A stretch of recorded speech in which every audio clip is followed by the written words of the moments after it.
అమెరికాలో కన్సర్వేటివ్ ఉద్యమానికి చురుకుగా సేవలందించిన టర్నింగ్ పాయింట్ యుఎస్ఏ వ్యవస్థాపకుడు చార్లీ కిర్క్కు అమెరికా అధ్యక్షుడు డొనాల్డ్ ట్రంప్ దేశ అత్యున్నత పౌర పురస్కారం ప్రెసిడెన్షియల్ మెడల్ ఆఫ్ ఫ్రీడమ్ను ప్రకటించారు. వైట్ హౌస్లోని రోజ్ గార్డెన్లో అక్టోబర్ 15న ఏర్పాటు చేసిన ప్రత్యేక కార్యక్రమంలో ఈ అవార్డును ప్రదానం చేశారు. అదే రోజు చార్లీ కిర్క్ 32వ జయంతి కావడం విశేషం.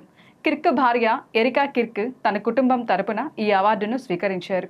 ఆమె మాట్లాడుతూ, చార్లీ స్వరం మౌనమైన ఆయన సందేశం, దేవుని ప్రేమ, దేశ సేవ మరింత బలంగా వినిపిస్తూనే ఉన్నాయి అన్నారు. ఈ సందర్భంగా ట్రంప్ మాట్లాడుతూ, చార్లీ కిర్క్ తన తరం యొక్క గొప్ప నాయకుడు, విశ్వాసం, కుటుంబం, స్వేచ్ఛ వంటి విలువలకు ఆయన అంకితమయ్యారు. చార్లీ లాంటి నాయకులు చీకటిని తూర్పు వైపు తిప్పే దీపాల వలె ఉండేవారు. ఈ రోజు మనం గౌరవిస్తున్నది ఒక వ్యక్తిని కాదు, ఒక ఉద్యమాన్ని అని అన్నారు.